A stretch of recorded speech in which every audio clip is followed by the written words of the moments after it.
एक स्वर्णकार मरण शैया पर था। स्वभावतः मृत्यु से बहुत भयभीत, क्योंकि मृत्यु के लिए कोई तैयारी तो की नहीं थी, कोई भी करता नहीं। जीवन ऐसे ही बीत जाता है और आखिरी घड़ी जब करीब आती है तब बेचैनी होती। उस दूर की यात्रा के लिए कुछ आयोजन तो किया नहीं था। बहुत घबराने लगा। उसके बेटों ने अपने पिता के जीवन के लिए भिक्षु संघ के साथ भगवान को निमंत्रित करके दान दिया। भोजनोपरांत पुत्रों ने कहा, बनते इस भोजन को हम लोगों ने पिता के जीवन के लिए दिया है, आप उन्हें आशीष दें, आशीष दें कि उनकी आयु लंबी हो।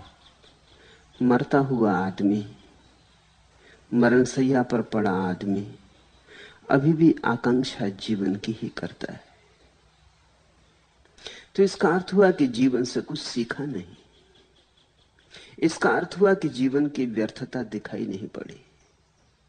इसका अर्थ हुआ कि जीवन जिया ही नहीं, अन्यथा व्यर्थता दिखाई पड़ ही जाती। बुद्ध पुरुषों के पास जाकर भी लोग व्यर्थ की ही मांग करते हैं। आशीष भी मांगते हैं तो आसार के लिए मांगते हैं। उसके पुत्रों ने कहा, आशीष दे भगवान कि हमारे पिता की आयु लंबी हो। बुद्ध हंसे और उन्होंने मरण शैया पर पड़े वृद्ध से कहा, उपासक, अब तू जीवन का मोह छोड़। जीवेषणा मूढ़ता है, अब तो कम से कम मूढ़ता छोड़। अब तो कम से कम होश संभाल। अब तो जाग। तू बूढ़ा हुआ, तेरा शरीर पीले पत्ते के समान पक गया है और परलोक की यात्रा के लिए तेरे पास कोई पुण्य पाथे नहीं। मांगना हो तो उस संबंध में कुछ मांग। जिस यात्रा के लिए तू चला है उस यात्रा के लिए कलेवा भी तेरे पास नहीं, और यात्रा लंबी है। पुण्य पाथे तेरे पास नहीं, तेरी गठरी खाली है। ये जीवन तो गया, तू पीले पत्ते की भांति हो गया है। अब गिरा तब गिरा, जरा सा हवा का झोंका पर्याप्त होगा। और अभी भी तुम वृक्ष से चिपटे रहना चाहता है। अब तैयारी कर वृक्ष से गिरने की।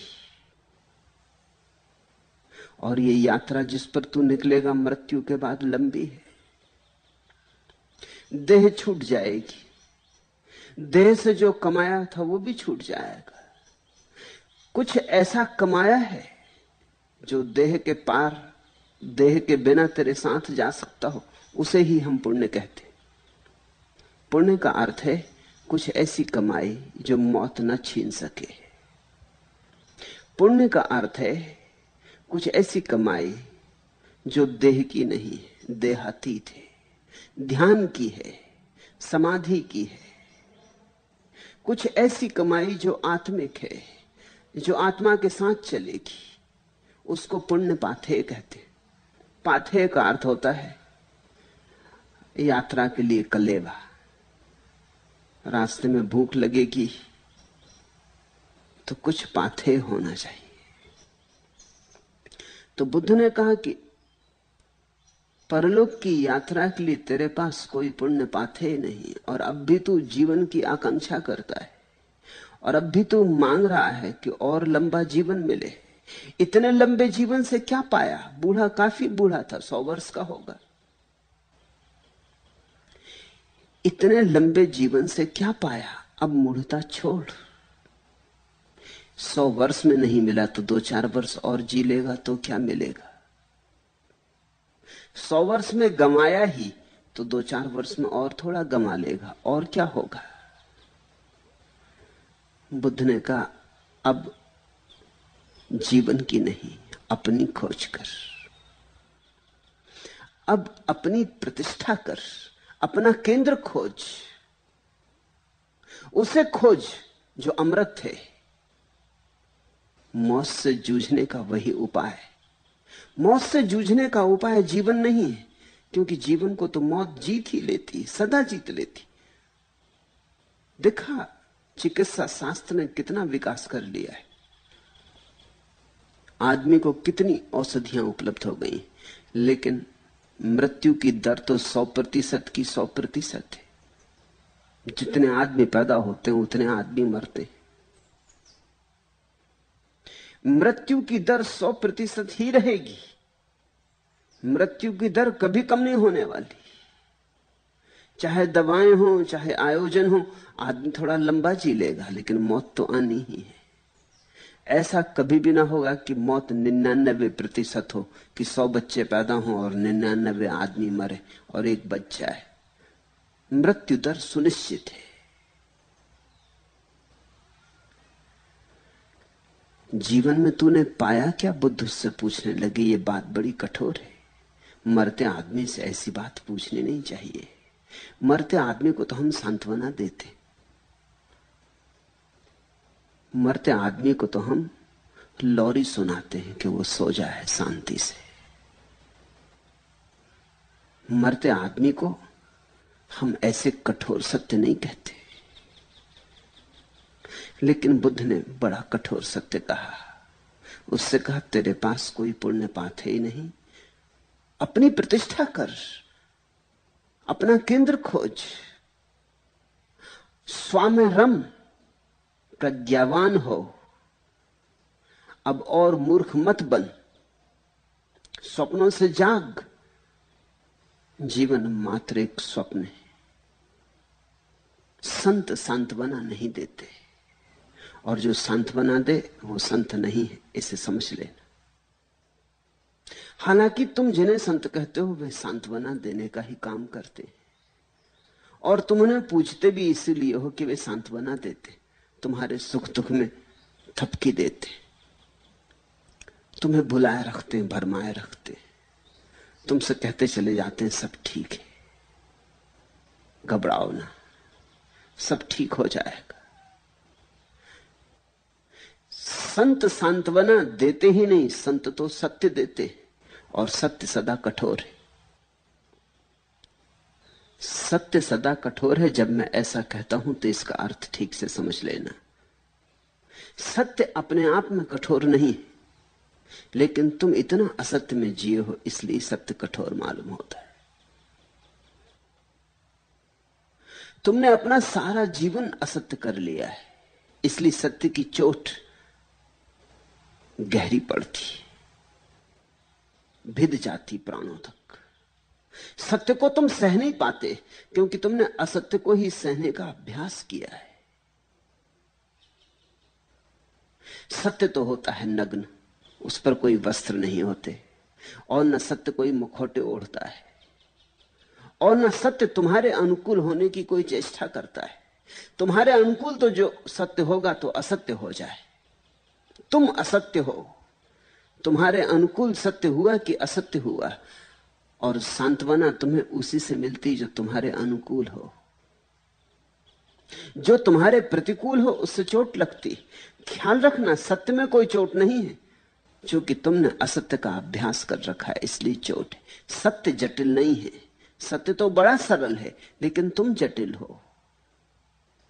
सत्य तो सीधा साफ सुथरा है, लेकिन तुम बड़ी उलझन और बड़ी गांठों से भरे हो, तो सत्य की चोट लगती है। संत चोट करते क्योंकि चोट ही एकमात्र आशा है, चोट में ही आश्वासन है, शायद तुम जग जाओ। इसलिए संतों को हम धन्यवाद भी नहीं दे पाते, और जब तक हम धन्यवाद देने को तैयार होते हैं तब तक संत जा चुके होते।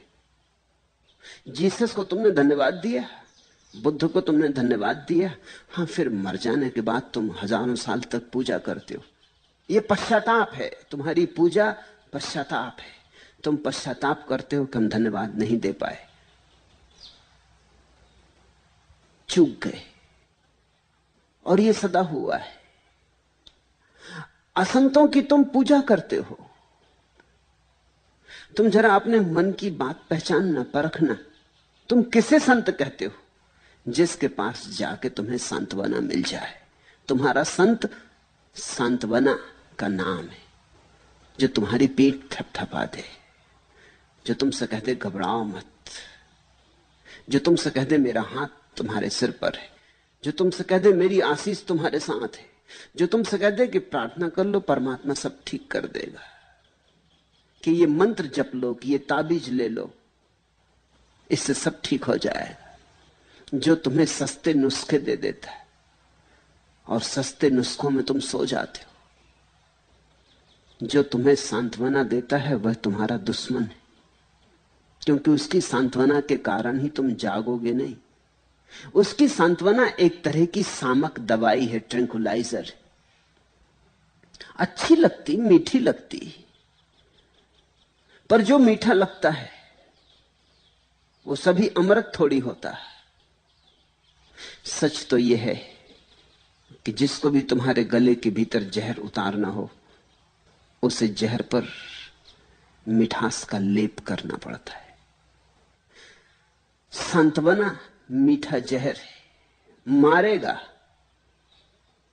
इससे तुम जागोगे नहीं। इसलिए बुद्ध पुरुष चोट करते हैं, उनके वचन तीर की तरह छिद जाते हैं। जिनमें सामर्थ्य होता है सहने का, वो रूपांतरित हो जाते हैं, और जो कायर हैं भाग खड़े होते, वो नाराज हो जाते हैं सदा के लिए। वो फिर कभी बुद्ध के चरणों में नहीं आते, वो कभी उनके पास नहीं फटकते, वो सदा के लिए दुखी होकर नाराज हो जाते, वो दुश्मन हो जाते। तुम जरा ख्याल करना, तुम अपने मित्रों के दुश्मन हो जाते हो और अपने दुश्मनों को अपना मित्र समझ लेते हो। बुद्ध से कभी किसी ने कहा था कि आप इतनी कठोर बातें कह देते हैं, तो बुद्ध ने कहा क्योंकि मैं तुम्हारा कल्याण मित्र हूं। ये बड़ा प्यारा शब्द बुद्ध ने उपयोग किया, कल्याण मित्र। अन्यथा मुझे क्या प्रयोजन है कि तुम्हें चोट करूं? तुम्हें चोट करने में मुझे कुछ मजा नहीं आ रहा है। करुणा के कारण चोट कर रहा हूं, कल्याण मित्र हूं। जरा सोचो, ये घटना, आदमी मर रहा है, अभी तो उससे कहना था बिल्कुल ना घबराओ, अभी कहां मौत, अभी तो तुम जवान हो, अभी तो तुम्हारे चेहरे पर कैसी रौनक जवानी की, अभी कहां मरना है, अभी उठ बैठोगे, सब ठीक हो जाएगा, बीमारी है आई है चली जाएगी, घबराओ मत।